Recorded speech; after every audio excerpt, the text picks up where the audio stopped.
Oh, alive?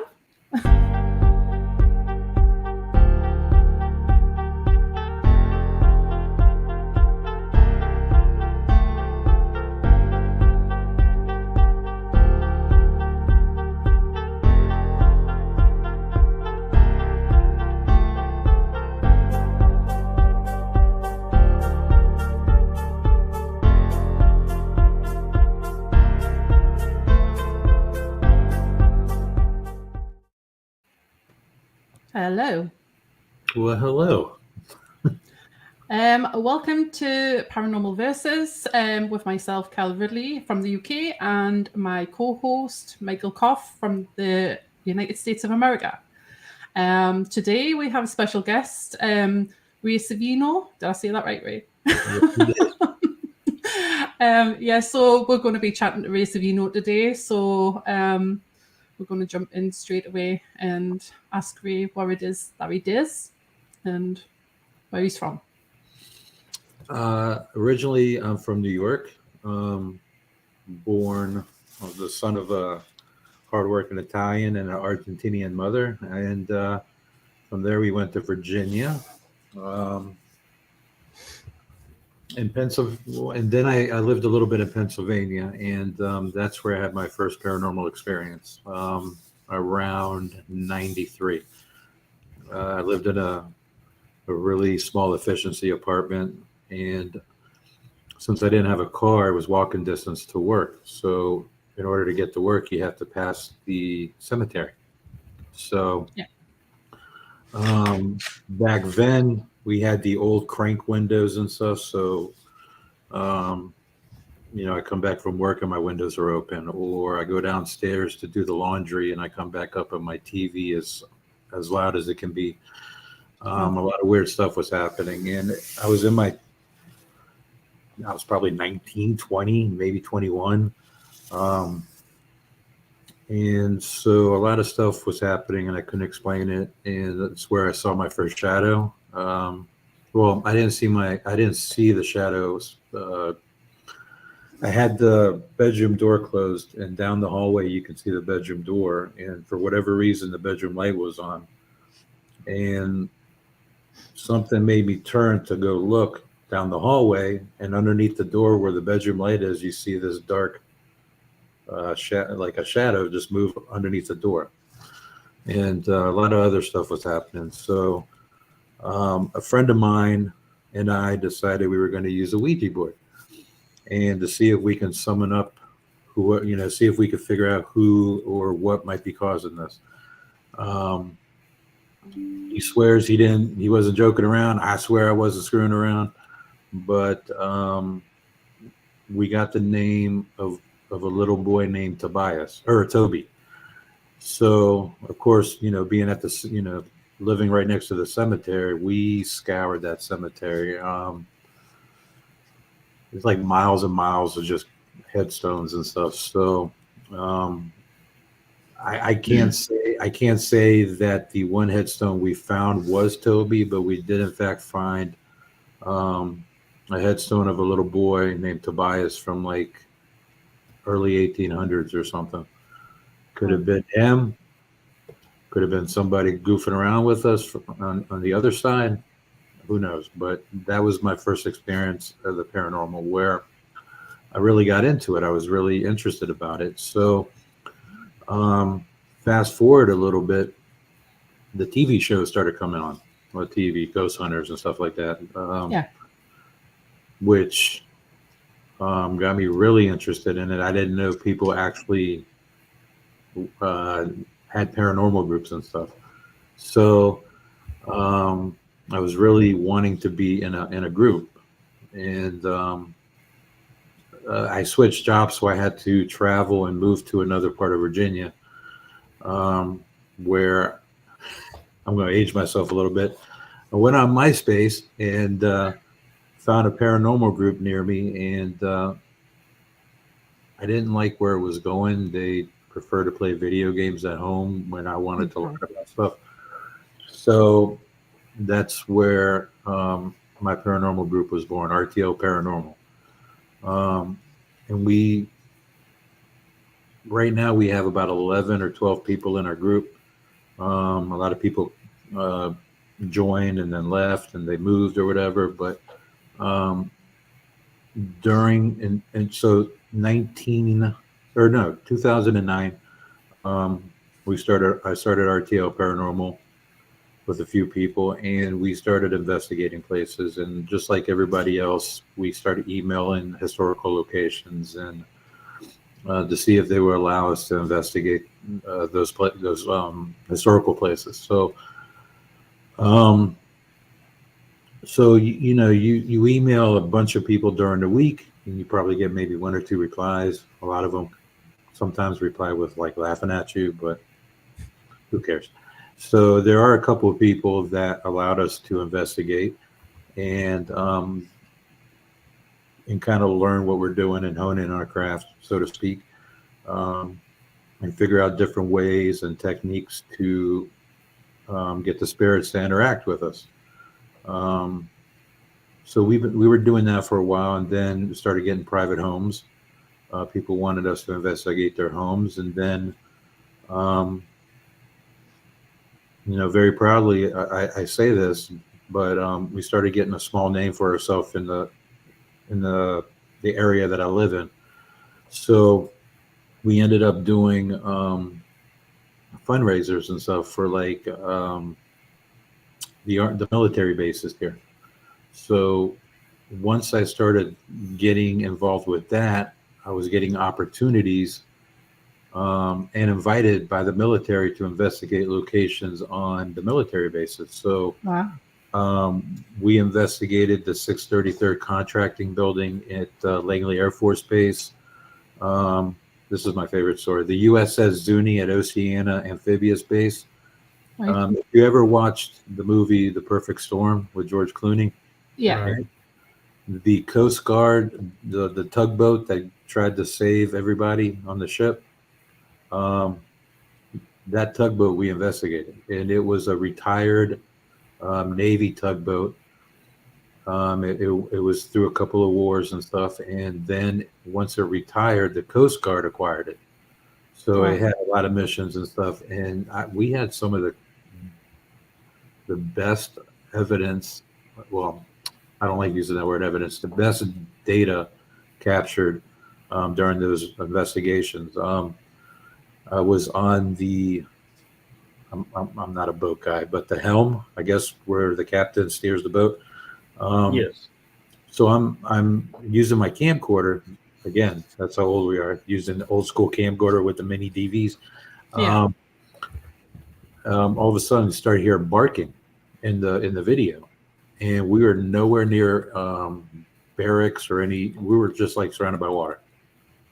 Come to find out, the person that was in charge of allowing us on the boat that night also served on the boat in the military. So we come to find out that when they go on long deployments, they would bring a dog with them as a pet to keep them company and stuff. So I thought that was kind of cool. So That is cool. and stuff like that. So It is. Matthew Jones' house at Eustis Army Base as well. So then I started getting to the point where I'm really enjoying doing fundraisers. So we tried. It took a lot of money, but we wanted to do something different. So we did a 2-day event at 2 different locations and brought Daryl Marston, Mustafa Gadalari, Brian Murray, and Rochelle Stratton from Ghost Hunters to do 2 events for us.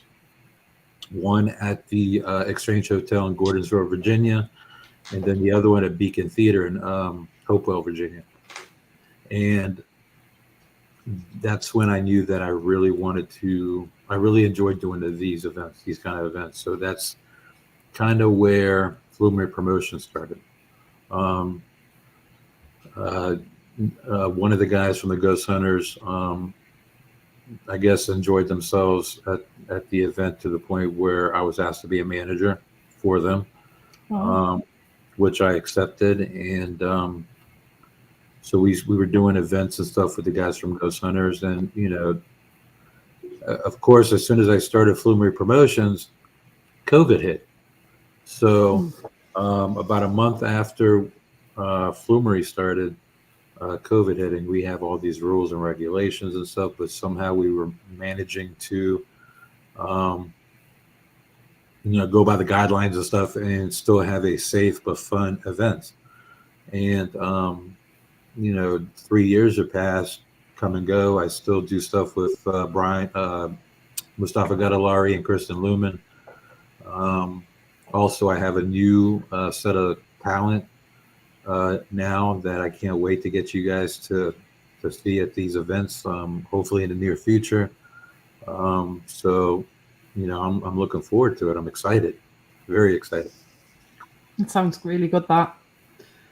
So I got a quick question for you, Ray. Yes. What does R.T.L stand for in your name, and who came up with it? R.T.L stands for Ray the Loser. No, I'm kidding. Ray R.T.L originally was came up. It was one of the guys from the group came up with Real Truth Learned. I really didn't like how that sounded, and also I'm not really a big fan of acronyms. I think it's kind of cheesy. I mean, no disrespect to anybody, but just me personally. I'm going to be 50. I'm going to be 52 this year. I don't need an acronym to, make it sound cute for my group. So I just decided RTL. That's it. What's it stand for? Absolutely nothing. Just leave it at that. I think it's a lot better that way. That works though. Nothing fancy about it. I'm a no frill kind of guy. I don't try to razzle dazzle people and impress people. I just leave it at RTL. We'll call it a day. Yeah, best way, man. Saves on the business cards too. Exactly. Flumeri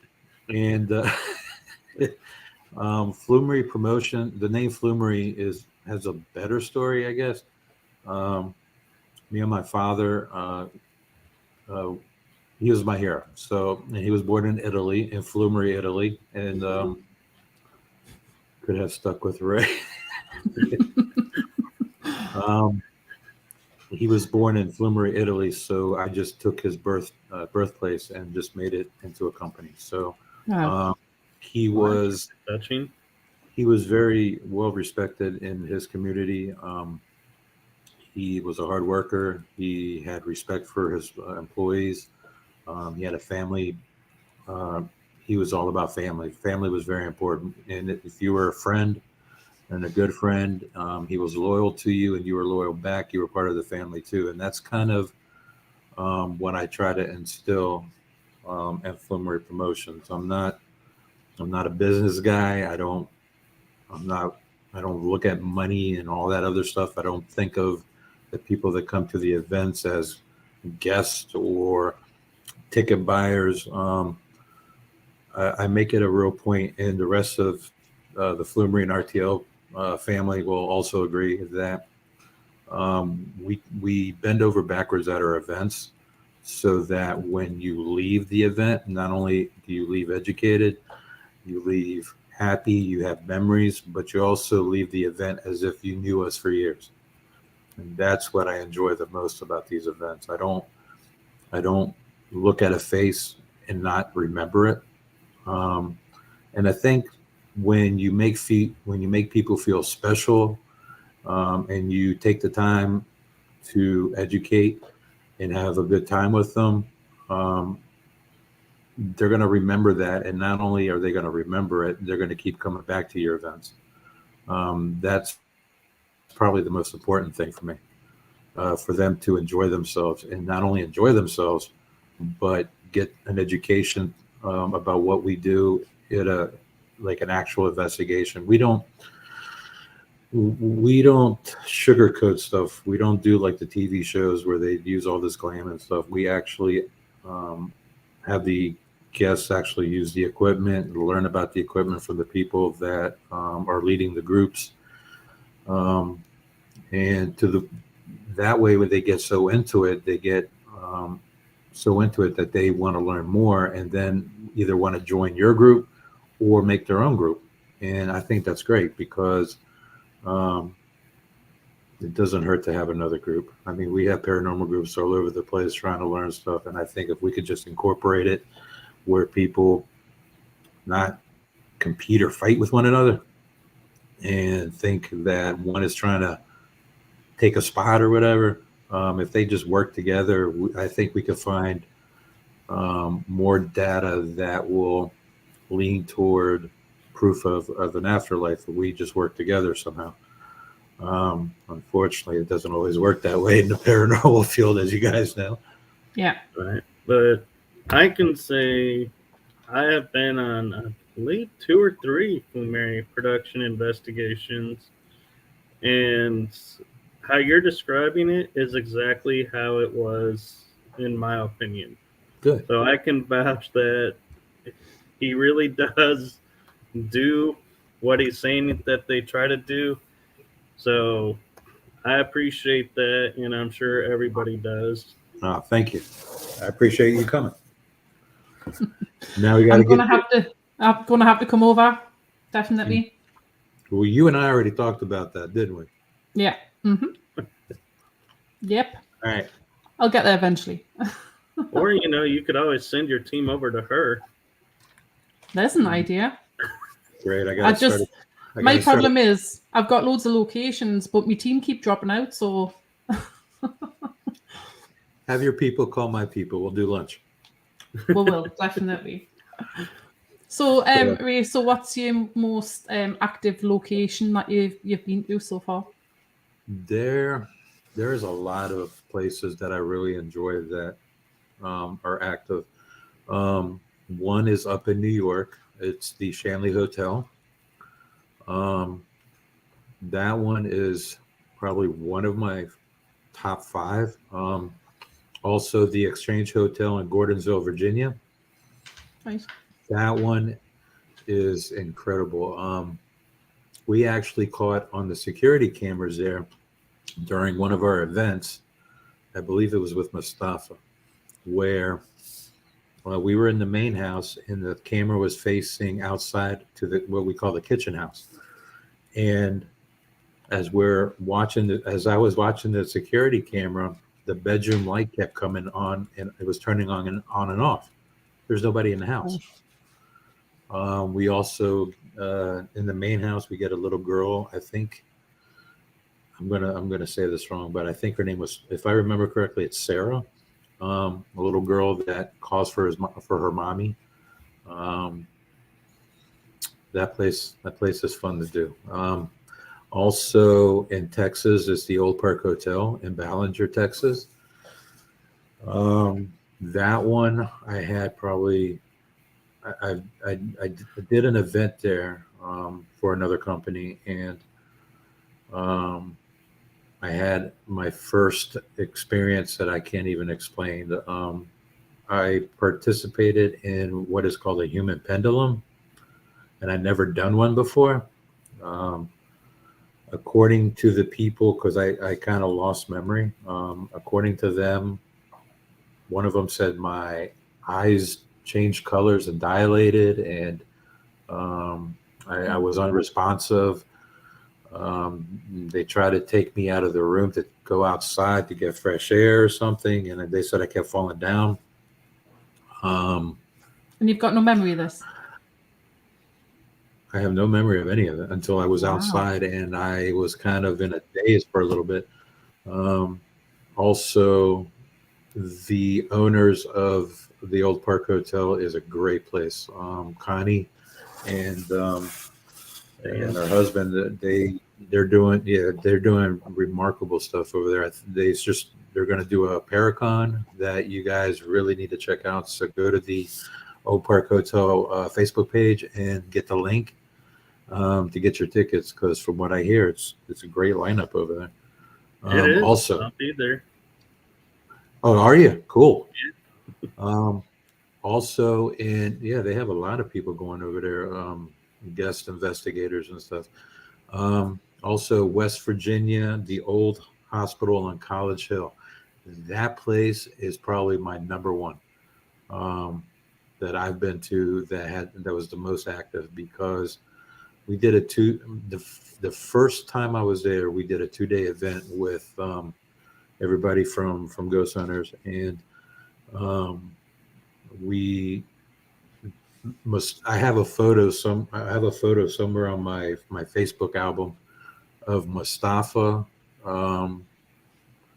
not himself. He doesn't remember a whole lot while he was sitting in that room, and the picture captures exactly. It's probably one of the most creepiest pictures I've ever seen of Mustafa. Like, he didn't know what was going on. He didn't. Wow. He says he doesn't remember a whole lot of anything. We also kept our cameras. We had security cameras and all throughout the hospital. We overnight. So after the event was over, we just kept them running. And before the event, we were reviewing stuff the next day before the event, and we were hearing banging and screaming and all sorts of stuff. And there was no indication of anybody trying to sneak in during the night, and none of that stuff. So I would say Old Hospital and College Hill is probably by far my favorite place to go to, because it is off the charts. And I enjoy. It's not that often that I get like creeped out. That place creeped me out. Wow. So, have you ever like wanted to investigate like anywhere else, like Scotland, the UK, Ireland? Absolutely, but somebody Europe? needs to start a GoFundMe for me. I know that feeling. It's a little pricey for me, unfortunately. Actually, I like to go over there and investigate. There's a lot of places that I'm very interested in doing. I'm also interested in, since I have family in Argentina, Buenos Aires, I want to go to Buenos Aires and investigate over there. There's a lot of places over there. Especially, there's supposed to be like a haunted playground where the swings by itself, supposedly. I want to see if I can. I have an idea that it's not paranormal, but nonetheless, I still want to like go anyway, because Buenos Aires is beautiful. Yeah. I know, of course, Italy, because of my father. So I want to. Oh, go ahead. I wonder. I know. I think it's Ben Hansen and his show Paranormal Fact or Fiction. Did they go to that swing in Argentina? You know what? I believe they did, and I think you know what they cut. No, you're right. They debunked it, didn't they? I think they sort of debunked it, but I'm not 100% sold that they did or didn't, but they came close, I think. That whole area, if you really think about it, after World War II, you had Germans fleeing Germany and going to Argentina.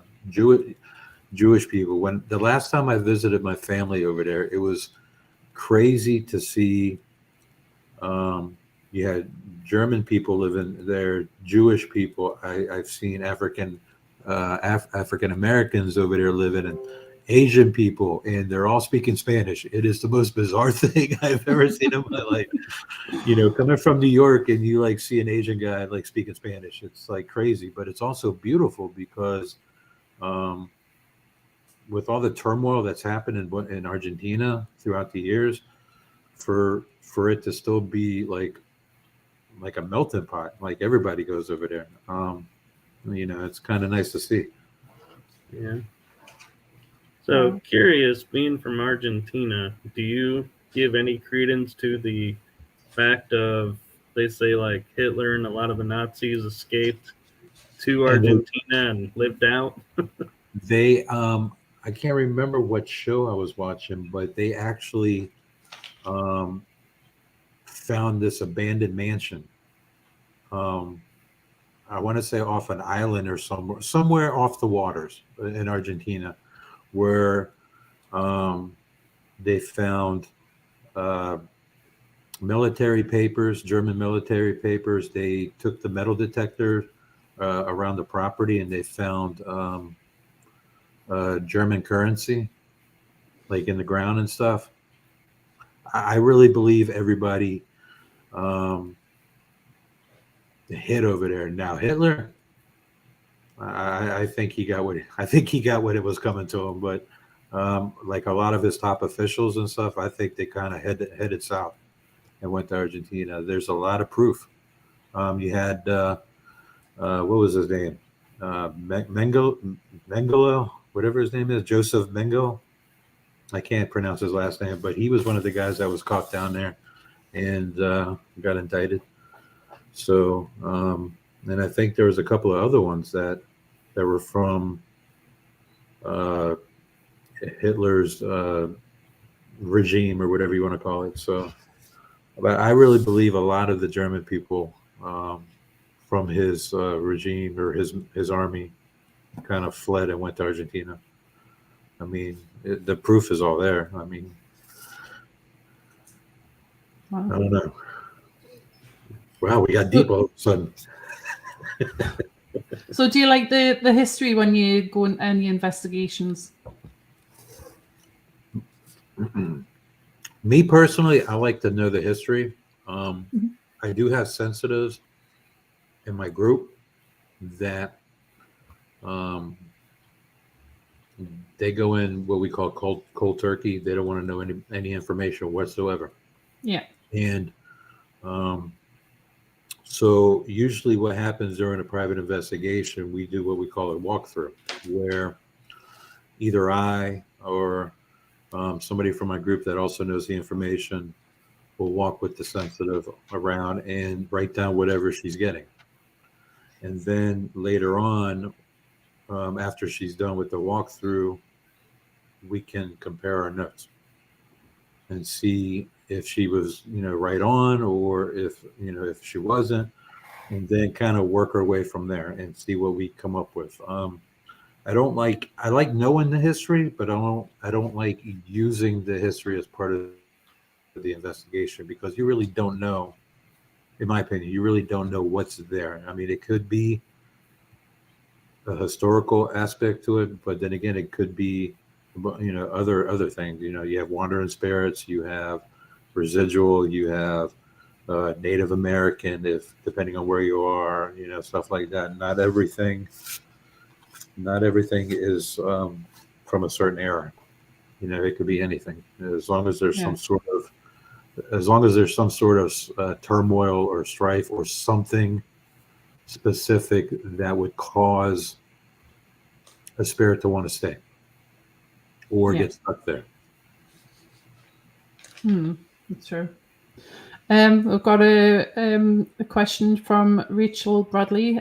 What have been your scariest experiences, and what locations? Excuse me, Ade, I'm not with it. Rachel Bradley is part of Flumeri Promotions and R.T.L. Paranormal. She tried to be sneaky. What have been my scariest experiences? And we're not including exes, right? If it was paranormal, it's got to count. It was definitely abnormal. I don't know paranormal, but I would say my scariest would be the historical church in Goochland, Virginia, where something similar happened to me that happened in Texas. I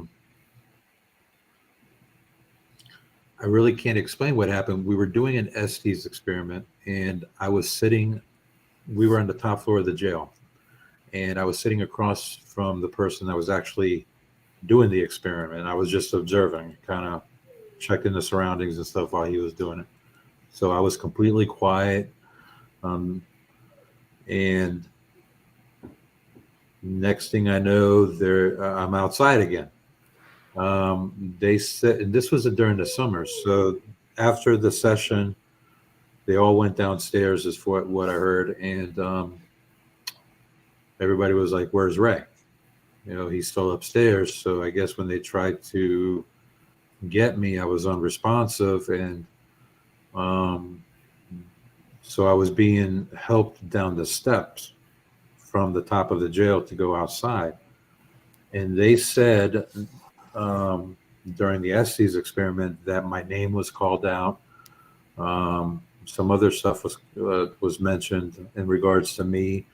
So as I was coming down, they said I looked like a prisoner that was shackled around the ankles and hands, because I was walking like this and kind of walking in a way where your walking is limited because of the shackles. More of a shuffle. Yeah, shuffle. And of course, when we got outside, once again, I had to get cleansed. So that's only happened once. That's only happened twice. Once in Texas and once there. I've never had that situation before.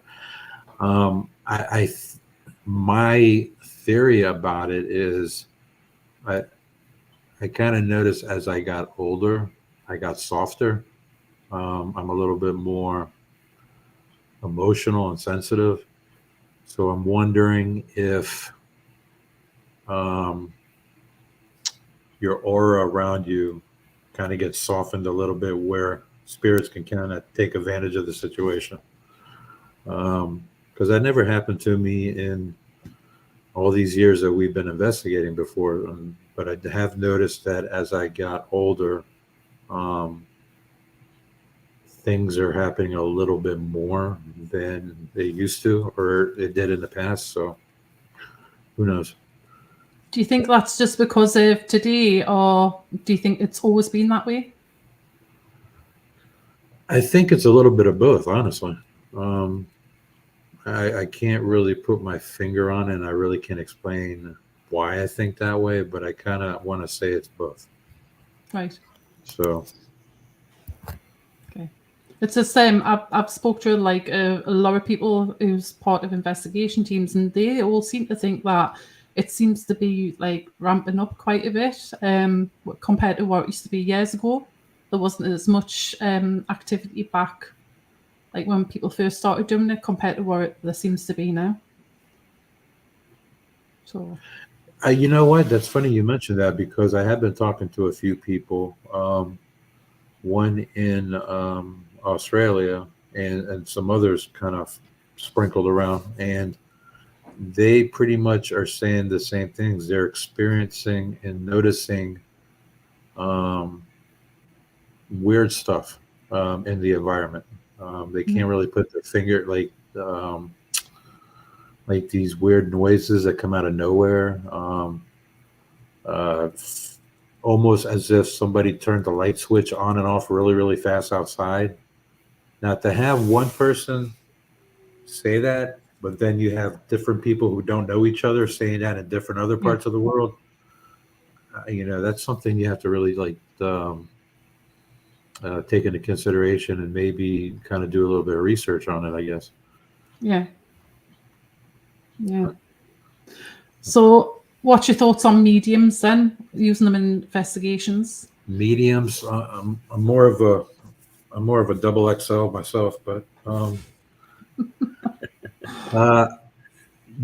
I honestly think they are an important aspect to an investigation, especially especially the ones that are actually mediums, because if you take the history of the location, the equipment that you use to do experiments and to kind of communicate or try to communicate with whoever's there, along with whatever type of medium that you have or sensitive, it's just like at old school, like back in the day, where they said if you have one piece of equipment and if you can group it with another piece of an equipment, that's your evidence is more profound and more solid. So I think with knowing the history, having the medium there, using your equipment, and trying, and then documenting everything, and you group that all together, whatever data that you have will be more solid and a lot harder to dispute. In my opinion, I think mediums are very important during an investigation. Unfortunately, there's a lot of them out there that I don't know how to say it, but I don't. I'll get myself out of this. Hold on. They're not as sensitive as they would like. How's that? Yeah. When you go to an event as a sensitive, and if before the event you're trying to get as much information as you can online before the event, that to me raises a little bit of suspicion, I guess. You know, or what I call cold call, where they kind of say certain phrases and stuff to get a response from somebody, and that way they take that response and they kind of figure out where to go with that response to make it look like there's somebody. So is that your doggy? Is that your dog whimpering? I heard a dog. Oh, can you hear her? I can't hear her. I've got earphones in, so I can't hear everything. It took me a second. I'm like, well, I know I ate. I know I'm not hungry. Yeah, it's either that or it's a spook in my house. I'd rather it be a spook than me dog whimpering. It's too noisy. So what do you... Oh, go ahead. D&M made a suggestion, and I'm kind of curious. I want to turn it into a question of, have you ever tried this when you're doing the human pendulum using a ghost box? Like I said, I was a participant. I was actually, I've kind of volunteered and doing this, but so it was my first and only time doing it, but there was someone walking around the circle asking the questions, and I'm supposed to lean a certain way or whatever for yes or no. So, I mean, I guess the spirit box would be a great way of kind of, I mean, why not? I mean, the one time I did it, we never used it as far as I remember. But yeah, that's perfect. That's a good idea. Especially at Old Park Hotel in Texas, because there is so many different types of spirits there. You have the room where supposedly Bonnie and Clyde was looking out the window. You know, it was part of their hideout. They were hiding out. You have possibly wandering spirits going from between. Oh yeah, Todd Eskew. Yep, great guy.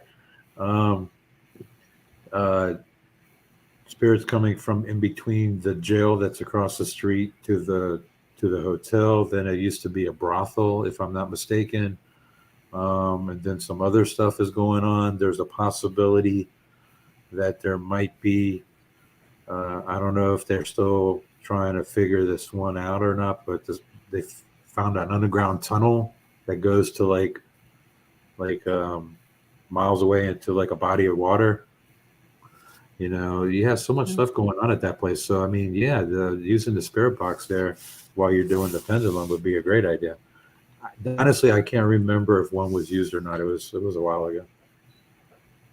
I don't think there was one used that night, but I was there, but I wasn't participating. But I heard all about everything, and Carla was there as well. And I don't believe anyone ever mentioned anything about, oh, on the ghost box we got this or that. So I would venture to say they didn't use one. But I do remember when they took me outside to get cleansed. They got the parathug herself, Miss Beth Allen, on the phone to help cleanse me. Which, thank you, Beth. That's amazing. Yeah, Beth is awesome. Yeah. So what is the human pendulum? I mean, I know that you said that you have to sway towards like whatever the answer is, but we've never came across it. I don't think over here. Other people might have, but I haven't. If I remember correctly, there was a group of people in a circle. I was in the middle of it. You had one person on the outside, Todd Eskew, asking the questions, and the way your body, before you even do the pendulum, you kind of stand there for a little bit with your eyes closed, and whichever way you move, like if you lean a certain way, it's for yes, and then you lean the opposite way, or however it's a no. So you're answering you're answering the questions that are being asked with the leaning of your body. Right. If I'm saying that correctly, and so yeah, so I guess they've gotten some good results from that, from what I hear, because I mean, I can't imagine having them do that for the first time there with me. So I think they've done it a couple of times before. So Yeah. I actually had Steven do it for me at Fort Walters last Saturday. And so you have it pretty much down. You have one person in front of you, so when you lean forward, they can push you back. Right. And one person behind to catch, and you have two people on your sides. So in case you start to wobble or lose your balance, they can help you pick up. But yeah, otherwise, yeah, you were spot on remembering how to do it. Yeah, I remember that part. I just don't remember what happened from that part to outside. Yeah. So what's your favorite piece of equipment then, Ray, when you go on an investigation? Honestly, I'm very simple. I like my EDI meter. I like a digital recorder and something to capture video. Right. That way, with of course, you know what how the EDI meter is used. That way, you can download it into the computer along with your recordings and see if the recordings match the stuff that's going on your EDI meter. So if you have the EDI meter, you have your digital recorder, and then you have the video recorder, just in case something happens when you capture an EVP, or if the temperature changes, or you capture a vibration when there's nobody moving with the video recorder. So again, those three things are probably my three favorite things to use. I used to be all about the spirit boxes back in the day, but I kind of there's a lot to. I don't like anything with radio frequencies, and I don't like anything with a word bank. There's just too much to cause false positives, if that makes any sense. Yeah. Now, I do have a story about, if you guys are familiar with the Echovox. So 2017, my father died from adenocarcinoma. It's like a lung cancer. And so 3 months after that, I did an investigation at a horse stable. So I'm all the way in the back of this horse stable, 3 hours away from my father's house. My tablet I never took my tablet anywhere for my father to be near it. So there wasn't any way I could capture his voice. But we were doing an Echovox session in the woods at this horse stable. And I'm not thinking anything of it, just asking my questions or whatever. Have my digital recorder there to listen for the responses and stuff.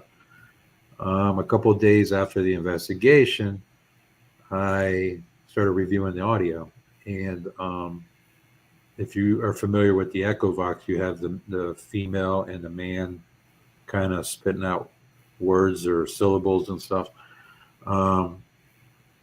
During all that, I hear my father's voice. There's no mistaking that was my father. My father has an Italian accent. It's a deep voice. My real name is Raphael, so for short, he would either call me Rafi or Raf. So whenever we used to call each other on the phone, he would answer he's got caller ID, so he knows who it is. So he answers the phone. He goes, Rafi, what are you doing? So I hear Rafi. It's Ray, but it's in my dad's voice. And then at the very end of the audio, you hear, where's Ray? And it's all my dad's voice with the accent and everything. Oh. While he's saying all that, I noticed that the male and the female on the Echo Vox program isn't bantering, shooting words back and forth to each other. It's just straight my father. And I thought that was kind of interesting. Wow.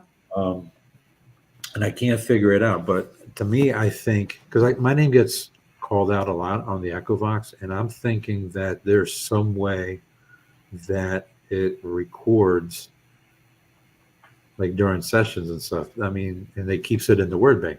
I'm not Sheldon Cooper. I don't know how that stuff works, all that technology stuff, but I really think that that's why people hear their names a lot through the spirit boxes or Echo Vox or the Phasma Vox. That's why I don't like using it anymore, or as I don't use it. People in my group do. But now I have a friend of mine, Ron Iacovetti, who has done a lot of research with spirit boxes and stuff, and his and Lourdes Gonzalez, and they went from the spirit boxes now to what they call DRV, direct radio voice, where all they're using is the sound bars that you hook up to your TVs to amplify the sound. They hooked that up with just white noise, and it's amazing. Just with the white noise, all these voices started coming out of the sound bar. I was at a Paracon a week ago, and I saw him do this for the first time, and it was crazy. We were getting questions or answers to questions. We tried to get them to say Flumeri, the word, and my name, Raphael, because Ray is pretty easy to kind of. So I said, okay, let's make it harder. Let's say, can you say my name, Raphael? And it came out. So, but it wasn't anybody's voice that was in the room. That's what was cool about it. If I'm not mistaken, it was a female voice.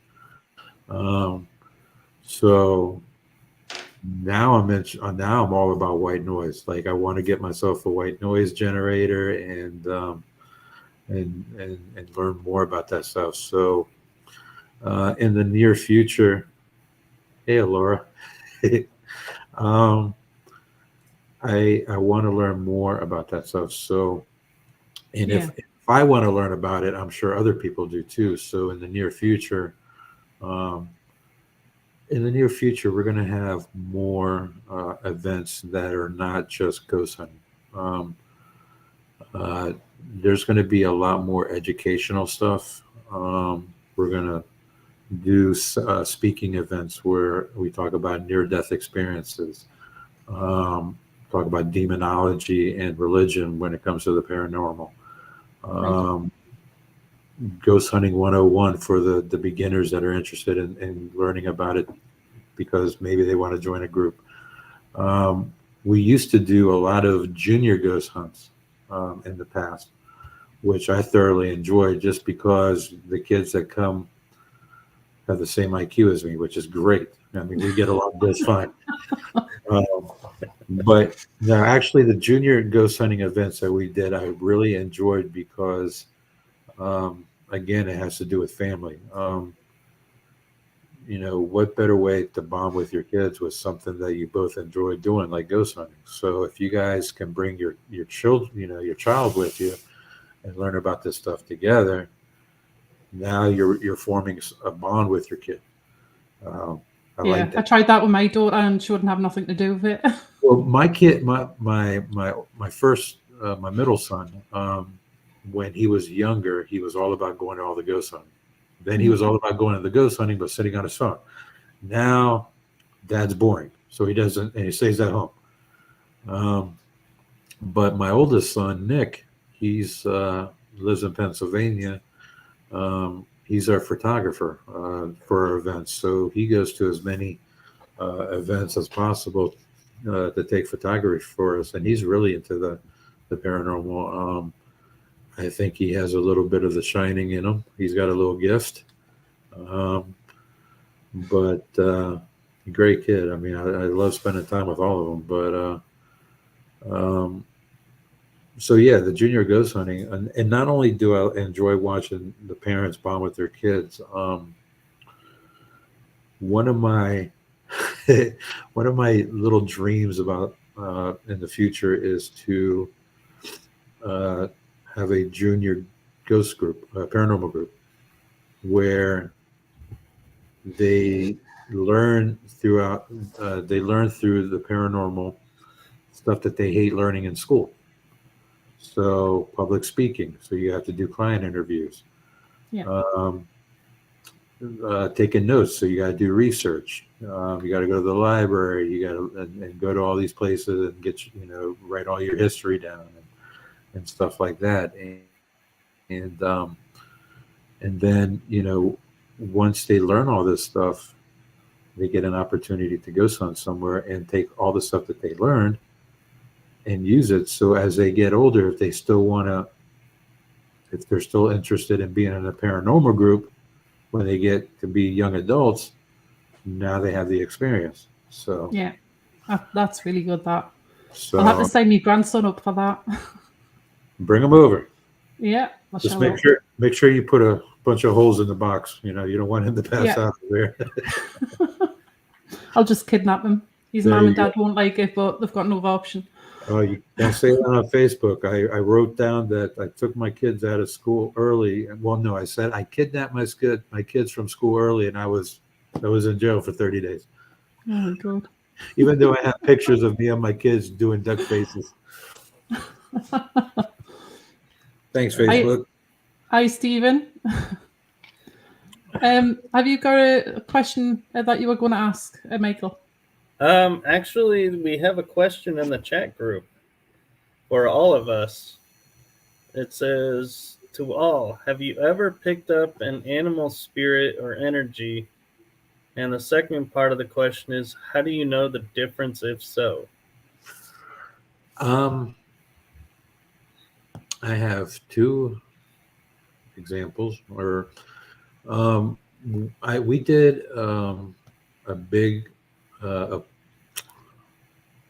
like they used to be boarding rooms, and now they converted into apartments. But back in the 1800s in Pennsylvania, there's this big, huge building that's has all these rooms that people live in. And we were invited to investigate over there. And I brought one of my sensitives at the time. And while we were doing our session, it was the landlord's apartment that we were in. That used to be his mother's. It was his mother's apartment at the time. And she was getting that she had a pet, and she wants to say it was a cat. And I say, why do you say that? Because as she was standing in the middle of the living room, around her ankles, she was feeling something like a figure eight, like a cat would do. Kind of go, through your legs, through your ankles, and rub, kind of brush up against them and stuff. And sure enough, that the landlord said her mother had a cat before she passed away. So Denise Pack, hi Miss Denise. And then the other one I was telling you about was when I was investigating the USS Zuni, where we heard the dogs barking, and come to find out when they went on long deployments, they would take a dog, or they would take a dog or two as companions for the long deployment to keep them company. So, and I also believe that pets, if you guys love the pet as much as your pet loved you, when your pet dies, it'll come back to you and it'll let you know that it's there. Yeah. Sometimes it's subtle, sometimes it's not so subtle. And if you have another pet that was, good friend, if they were like playing with each other and stuff, and then the one passed away, the other one will sense it. It's funny because I've seen a couple of friends of mine that, well, actually one at a bed and breakfast where she had corgis, and one of them passed away. The other corgi would stare in the corner where her bed used to be, and kind of just sniff around as if she was there, and then kind of take her paw, and, like she was playing with it, like playing with somebody. So yeah, I mean, I think it's always possible. Yeah. And people do sense it, and they can pick up on them. Exactly. How about you, Michael? I would say I have, and it's more of like what Ray was talking in the background is I have had 3 little dogs that were like my kids that passed. And when the first 2 passed, I would hear their nails scratching on the floor like months or weeks after they passed away. And I'm like, I don't have a dog, but I could hear their nails. And it was like, and it wasn't like I would be sitting there going, what is that? It'd be more of like oh, I'm so glad you came to visit. And it was just like a comforting feeling. And it just was like, it's a really cool experience when, like, I recently lost one that I was the closest to, and he was mine from the beginning. And there are times that, like, I'll be laying down to go to sleep, and he would always be asleep next to me. And I will find myself putting my hand over there, and then it's like I'll move my hand because I'll think, oh, I just bumped where he was sleeping, even though he's not there. Yeah. It's like, I don't know if that's memory muscle or just paranormal, experience of, acknowledging, hey, he's here, spending a little bit of time. But yeah, so I would say pets and animals definitely can come and visit. Yeah. Yeah, I've had similar experiences. I had a Neapolitan Mastiff puppy pass over at 18 weeks old, and she used to run down the hallway and run into the bedroom and skid along the laminate flooring and hit the other side of the wall. And we used to hear the same thing happening at night. Like, obviously, I hit the side of the wall when she skidded through. So it was just like a really weird experience. So I do that when I walk into a bar. I bet you do.